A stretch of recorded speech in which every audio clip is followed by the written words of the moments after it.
따라합니다. 성령의 사람이 됩시다. 오늘 본문의 말씀은요, 예수님께서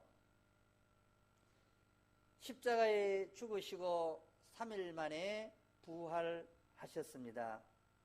그 부활의 현장에 사실은 여인들이, 예수님을 따르는 여인들이 향료를 가지고 예수님의 시체를 닦고 그렇게 단장해 주기 위하여 갔다가 예수님은 무덤에 계시지 아니하시고 3일 만에 약속하신 말씀대로 살아나신 거예요. 살아나신 이 현장을 제자들에게 말했지만 제자들은 믿지를 못했습니다. 그런 제자들에게 오늘 예수님이 직접 찾아오신 현장에서 이루어진 일을 보게 되는 것입니다. 오늘 이렇게 시작합니다. 이날 곧 안식 후 첫날, 예수님께서 부활하신 날이 바로 이날입니다. 그래서 이날을 주의 날, 그래서 계시록 1장 10절에 나오는 말이지만 이날을 모든 교회는 안식일에 대한 그 모든 개념들을 가지고 와서 부활을 기념하는 이날에 우리가 예배를 드리고 하나님께 영광을 올려드리는 줄 압니다. 안식 후 첫날 주일에 저녁때에 누가복음을 참고하면 이 시간이 늦은 저녁 식사 후라고 이야기를 합니다. 저녁때에 제자들이 유대인들을 두려워하여 모인 곳의 문을 닫고 제자들이 모여 오들오들 어쩌면 떨고 있은 현장이 아닌가 그런 생각을 하게 되는 거예요. 그도 그럴 것이 유대인들을 왜 두려워하느냐 하니까 산헤드린의 결정 때문에 그런 거예요. 누구든지 예수를 믿으면 출교를 시키겠다라는 거예요. 예, 출교란 다른 게 아니고 오늘날로 말하면 공민권을 박탈하는 거죠. 이거 대한민국이지만 대한민국에 살지만 대한민국의 주민등록이 말소가 되어버린다고 가정하면 나이가 들면 노령연금도 받아야 되고 어디 가면 우리 국가가 우리 국민에 대해서 보호해주고 책임져 줘야 되는데 그것이 박탈되었다고 생각해봐요. 더더구나 이 유대인은 이 산헤드린 공회가 굉장히 막강한 힘을 가지고 있는데 거기에서 낙인을 찍어버리는 거예요. 야, 이제 예수님 돌아가셨으니까 어떻게 살까 막막한 이 제자들, 그들에게 예수님께서 오셔서 하신 말씀이 뭔고 하니까 따라합니다. 너희에게 평강이 있을지어다. 네, 평강. 이것은 에이레네라는 말인데 이 에이레네라는 말은요 샬롬을 번역한 거죠. 샬롬. 왜 이렇게 샬롬이 필요했을까? 두려움에 처해 있기에 제자들을 안심시키기 위하여 이 말을 하게 되는 거죠. 두려워 떨고 있는 자들에게 예수님이 오셔서 부활하셔서 가장 먼저 말씀하시는 것이 있다면 그것은 평강입니다. 평강, 샬롬. 아마도 제자들은 예수님이 유령이 아닐까라고 생각했을 수도 있겠죠. 그런데 누가복음 말씀을 보면 직접 음식을 잡수시는 현장이 24장 39절 41절에 나오는 걸 보면 글쎄 유령이 아닌 것을 우리는 알게 되는 것입니다. 그리고 이어서 보니까 이 말씀을 하시고 손과 옆구리를 보이시사 제자들이 주를 보고 기뻐하더라. 제자들의 기쁨이 두려움이 기쁨으로 변화되는 과정은 무엇이었을까? 너희에게 평강이 있을지어다 라고 말했기 때문에 기뻐한 것은 아닌 걸로 우리는 압니다. 분명히 예수님을 무엇을 보았는가 하면 손과 옆구리를 보고 실제로 예수님이 살아 계시는 분이구나라는 사실을 알고 난 다음에 그들에게 기쁨이 찾아온 거예요. 우리는 이제 말씀이 다 기록되어져 있기 때문에 보지 않아도 믿어야 하는 그런 시대가 되었습니다. 그런데 말씀이 명백하게 하나님의 말씀으로 기록되었음에도 불구하고 말씀이 말씀대로 들려지지 아니하고 말씀의 기적이 현장에서도 여전히 하나님은 나의 하나님이 아니면 그 기쁨은 올 수도 없고 그 기적의 주인공으로 세워질 수도 없다라는 사실을 우리는 알게 되는 거죠. 이것보다가 더 불행한 일이 어디에 있을까라는 생각을 해봅니다. 믿음을 가졌다라고 하면서 예수 그리스도의 그 믿음을, 견고한 믿음을 가졌다라고 하면서도 여전히 나는 기적의 중심에서 멀어진 사람으로 살아간다고 한다면 이보다가 더 불행한 일이 어디에 있을까? 말씀이 말씀되게 하시는 성령이 이 시간 우리에게 임하시면 믿어지는 줄 믿습니다. 그 성령이 여러분에게 임할지어다. 성령이 강하게 역사할지어다. 성령이 강하고 놀랍고 뜨겁게 역사되어지는 현장에 저와 여러분이 주인공이 되어지기를 축복합니다. 21절에 보니까 예수께서 또 이르시되 다시 평강이 있을지어다. 다시 한 번 더 이야기합니다. 두 번째의 이 평강은 첫 번째 두려움에서 벗어나는 평강이 아니라 앞으로 복음사역에서 겪을 어려움에 대한 그 일을 격려하기 위하여 이 말씀을 하시는 거예요. 그 이어서 나오는 문구를 보면 알게 되는 거죠. 너희에게 평강이 있을지어다. 아버지께서 나를 보내신 것 같이 나도 너희를 보내노라. 그래요. 아버지께서 나를 보내신 것.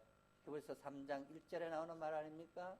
아버지께서 나를 보내신 것 같이 나도 너희를 세상 가운데로 보낸다. 이 보낸다는 말이 아포스톨로 사도라는 말이잖아요. 보냄을 받았다라는 말이에요. 동일한 말입니다. 내가 너희를 보낸다라는 이 말이 사도권을 말하는 거예요. 우리가 예수 안에서 누구든지 거듭났다면 하나님의 명령 앞에 우리가 순종해야 된다고 한다면 예수님께서 명령하신 이 복음사역에 저와 여러분이 쓰여져야 된다는 사실을 기억할 수 있기를 바랍니다. 22절 한번 봅니다. 함께 읽을까요? 이 말씀을 하시고 그들을 향하여 숨을 내쉬며 이르시되 성령을 받으라. 이 말씀이 뭡니까? 평강이 있을지어다. 그리고 내가 너희를 보내는 것을 기억하라는 거죠. 이 말씀을 하시고 그들을 향하여 숨을 확 불어넣으세요. 생명의 숨을 확 부르면서 하는 말이 뭡니까? 성령을 받으라. 마른 막대기가 아무 소망이 없는 이 마른 막대기에 숨을 싹 불어넣으니까 싹이 나고 꽃이 피고 열매가 맺어지는 것과 같은 이 현상을 우리가 보게 되는 거죠. 네, 꺼져가는 등불도 끄지 아니하시고 상한 갈대를 꺾지 아니하시는 하나님의 은혜가 이 시간 저와 여러분 위에 풍성하게 임할 줄 믿습니다. 23절 함께 읽겠습니다. 너희가 누구의 죄든지 사하면 사하여질 것이요 누구의 죄든지 하시니라. 아멘. 여러분 오늘 말씀의 내용은 대략적으로 살펴보았습니다. 어쩌면 오늘 우리의 인생이 현상을 바라보고 패배자로 주저앉아 있는 사람들이 얼마나 많은지 알 수가 없습니다. 패배자의 삶, 한마디로 말하면 환경 가운데 두려워 떨고 있는 자들을 향하여 예수님이 이 시간 우리에게 우리에게 위로자로 오셔서 우리를 패배자의 인생이 아니라 승리자의 삶을 살 수 있도록 인도하시는 그 말씀이 뭔가 하니까 성령을 받으라라고 하는 거예요. 성령은 죽은 영혼이 살아나는 것을 말합니다. 소망하는 인생이 다시 소승함을 입을 수 있는 길이 성령을 받는 길인 줄 믿습니다. 그래서 저와 여러분은 이제는 육신의 삶이 아니라 성령의 사람들이 되어야 되는 줄 압니다. 소망 없던 사람이 예수 안에서 성령을 받으면 이제 소망 가운데 승리하는 삶으로 나가게 되어지는 줄 압니다. 오늘 성령을 받은 사람에 있어서의 세 가지 특징을 이야기해 주고 있어요. 첫째는 뭐냐 하니까 평강이 찾아오는 거예요. 성령의 사람이 되면 세상 가운데 두려워 낙심하고 떨지 않습니다. 예수를 믿고 성령이 우리 가운데 임재하시면 세상이 결코 두려울 수가 없다라는 사실이에요.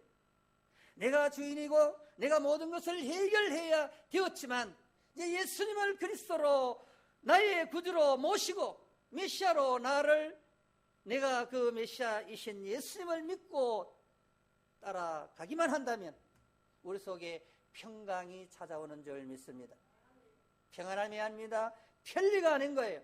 예수를 믿고 난 다음에 성령이 우리 가운데 임재하시면 우리 가운데에서 그 어떤 원수막이라 할지라도 결코 굴복하는 삶이 아니라 마음의 평안으로 승리자의 길로 나가게 되는 줄 믿습니다. 이런 삶을 살아가시기를 주의 이름으로 축복합니다. 여러분 마음속에 진정한 평강은 오직 예수님을 믿을 때 얻을 수 있는 것인 줄 압니다. 그러므로 성령을 받으시기를 바랍니다. 성령의 사람이 되어지기를 바랍니다. 성령의 사람으로 되어지기를 축복합니다. 성령이 우리 가운데 임재하시면 우리 인생의 모든 문제를 예수님께서 해결해 주시기 때문에 세상에 주는 그 어떤 평안보다가 편리보다가 더 안전한 것이기에 마음에 평강이 찾아오는 줄 믿습니다. 여러분 성령을 받으면 또 어떤 삶을 살아가야 되느냐. 21절 말씀을 보면 이르시되 너희에게 평강이 있을지어다 말하고 난 다음에 아버지께서 나를 보내신 것 같이 나도 너희를 보내노라. 세상 가운데 죄악 가운데 소망 없는 인생들에게 성령 받은 사람의 모습은 세상 가운데서 내가 예수 믿고 달라진 그 모습, 소망 없던 패배자의 삶에서 이제는 승리할 수 있다는 확신과 믿음을 가지고 세상으로 나아가서 파송의 이 명령 앞에 저와 여러분이 순종해야 한다는 사실이에요.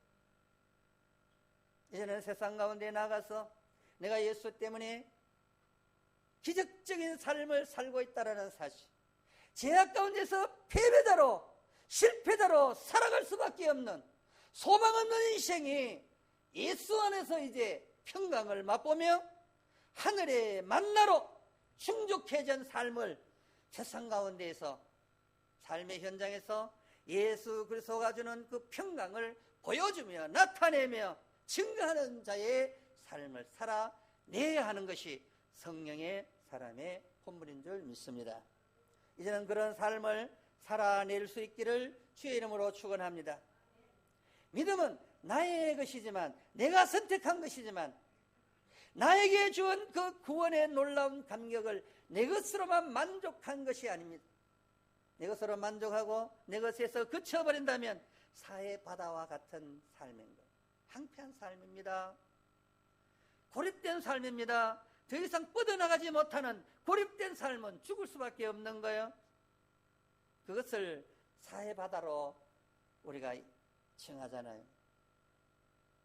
이 갈릴리 바다는 항상 푸르고 청청한 이유가 받은 대로 흘러내보내는 거예요. 그렇습니다. 하나님으로부터 받은 은혜가 있습니까? 하나님으로부터 받은 축복이 있습니까? 내 것을 위한 것이 아니라 받은 것을 나누어주고 공급해 줄 때 그리스도인의 사명을 다하는 거예요. 그럴 때 하나님의 영광을 받으시고 그것을 통하여 하나님의 나라가 확장되어 갈 수 있는 거예요. 아무리 예수 믿어라 예수 믿어라 한다고 되어지는 것이 아니라 삶의 현장에서 그 예수님의 사랑을 나눠주고 공급할 때에 말하지 않아도 야, 나는 저 사람이 믿는 예수 믿어야 되겠다. 여전히 예수 믿으면서 자기 것을 움키려고 하는 사람, 사해 바다와 같은 삶이겠죠. 받기만 자꾸 하는 거예요. 받으려고만 자꾸 오는 거예요. 그게 아니라 성숙한 그리스도인, 성령의 사람은 나누어 줄 줄 알고, 그리고 이웃을 생각할 줄 아는 삶을 살아야 되는 것을 알게 되는 것입니다. 여러분, 성령의 사람이 아니면 반대는 뭡니까? 육신의 사람이, 육신의 사람, 그에게는 평강이 올 수가 없습니다.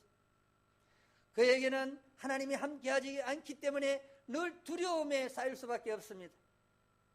늘 비교의식에서 열등감 가운데 살아갈 수밖에 없지만, 예수님이 오시면 우리에게 평강을 주고, 그 평강을 나누어 주고 공급해 주는 통로로 주님이 사용해 주실 줄 믿습니다. 우리의 삶을 한번 뒤돌아 보시기를 바랍니다. 내가 육신의 사람인가? 여러분, 육신의 사람은 특징이 뭘까요? 자기중심적이고 이기적이고 나눔이 없습니다. 공급해 줄 수가 없습니다. 육신의 사람은 하나님과 원수가 됩니다. 육신의 사람은 하나님을 기쁘시게 할 수가 없습니다. 하나님을 기쁘시게 하지 못하고 내 것으로 만족하고 내 것만 챙기려고 하는 사람, 하나님이 없기에 그는 하늘에 상급도 없을 뿐 아니라 하늘에 이름이 새겨졌다 할지라도 교회에 나와서 예수 그리스도를 구주로 영접하며 이름이 하늘에 새겨졌다 할지라도 삶이 따르지 않음으로 인하여 이름이 흐려지다가 결국은 치운 바 되어버리는 거예요. 착각하면 이렇게 말할 수 있겠죠. 내가 전에 예수님 믿었다. 나는 예수 믿고 헌신도 많이 했다. 그런데 그 삶이 지속되지 못하고 그냥 한 곳에 머물러 버리고 있다면 썩기 시작하고 부패하기 시작하고 쓸모없게 버려지는 것과 같은 이치가 되고 말 것입니다. 이제는 그리스도의 사랑을 나누어주고 공급해 줄 수 있는 통로로 사용되어지는 성령의 사람이 되어지기를 주의 이름으로 축원합니다. 마지막으로 성령의 사람의 특징이 뭐냐 하면 23절입니다. 자, 23절 함께 읽을까요? 너희가 누구의 죄든지 사하면 사하여질 것이요 누구의 죄든지 그대로 두면 그대로 있으리라 하시니라. 마태복음 16장 19절 말씀을 보면 이렇습니다. 네가 땅에서 무엇이든지 매면 하늘에서도 매일 것이요 내가 땅에서 무엇이든지 풀면 하늘에서도 풀리리라. 성령의 사람은 풀어지는 역사가 있는 거예요. 육신의 사람은 계속 묶는 일을 한다면 성령의 사람은 풀려고 합니다. 원수도 풀려고 하는 거예요. 문제도 풀려고 하는 거예요. 내가 여전히 교회는 다니지만 성령의 사람의 모습을 닮아가지 않으면 꽁한 것 결코 용납하지 않는 사람들이 있습니다. 풀어야 합니다. 이 땅에서 매여져 있는데 하늘에 풀릴 리가 없습니다. 이것은 명백하게 주님께서 우리에게 하신 말씀이에요. 하나님이 그렇게 말씀하셨다면 그 말씀대로 이루어지는 것을 알게 되는 거예요. 서로 죄 용서를 하며 서로 용납하고 용서하고 서로 사랑하는 이 공동체, 이것이 바로 오늘 우리의 교회에 지향해야 할 모습이고 성령의 사람이 나아가야 할 방향인 것을 깨닫게 되는 거예요. 아직도 마음속에 응어리가 남아 있습니까? 용서하지 못하는 사람이 있습니까? 누구의 죄든지 사하면 사여질 것이요 누구의 죄든지 그대로 두면 그대로 있으리라. 나는 이 문제만큼은 도저히 용납할 수 없어. 도저히 누구에게 물어봐도 그것은 용서하지 않아도 아무 문제가 없다라고 누구든지 지지해 준다고 하더라도 성경에 그렇게 말하지 않았기 때문에 우리는 성경을 따라가야 하는 성령의 사람인 줄 믿습니다. 그러므로 저와 여러분은 서로 용납하고 서로 사랑한 일만 있는 거예요. 우리 인간은 다 죄인이기 때문에 허물이 보여집니다. 죄가 보여지는 거예요. 나에게 잘한 것보다는 10가지 잘하다가 하나 잘못하면 그 하나에 매여 있는 거예요. 우리는 이게 나약한 타락한 인간의 본성입니다. 왜 그렇게 살아가야 됩니까? 그래서 저와 여러분은 성령이 필요한 거예요. 성령의 힘이 우리에게 공급되어지면은 이것이 죄라는 것을 깨닫게 되는 것이고, 그 죄를 그냥 두면 점점 자라난다는 사실을 깨닫게 되는 거예요. 죄는 생물학적인 것 같아요. 놔두면 그냥 없어지는 게 아니라 이게 씨앗을 뿌려놓으면 커지는 것처럼 죄는 그냥 두면 그대로 있는 것입니다. 그러면 그 죄 문제를 어떻게 해야 될까요? 해결해야 됩니다. 여러분, 아무리 나에게 원수 같은 사람이 있더라도 예수님이 말씀합니다. 내 원수를 사랑하라. 할렐루야. 원수를 사랑해야 되는 것, 도저히 사랑할 수가 없습니까? 누가 봐도 이 말에 대하여, 이 생각에 대하여 다 지지를 해준다 할지라도 성경이 지지해주지 않는다면 우리는 성경을 따라갈 수밖에 없습니다. 많은 사람들이 내 의견이 옳다 할지라도 예수님이 아니라고 하면 우리는 따라가면 안 되는 거예요. 그게 성령의 사람의 특징입니다. 성령의 사람은 말씀을 따라가는 사람이 성령의 사람인 거예요. 이 시대에 성령의 사람이 되어지기를 주님의 이름으로 축복합니다. 말세지 말을 살아가는 저와 여러분에게 성령의 사람이 되어지기를 주님의 이름으로 축복합니다. 성령의 사람의 특징은 마음의 평강이 오는 거예요. 두려움이 없습니다. 어떤 문제 앞에도 두렵고 떠는 게 아니에요.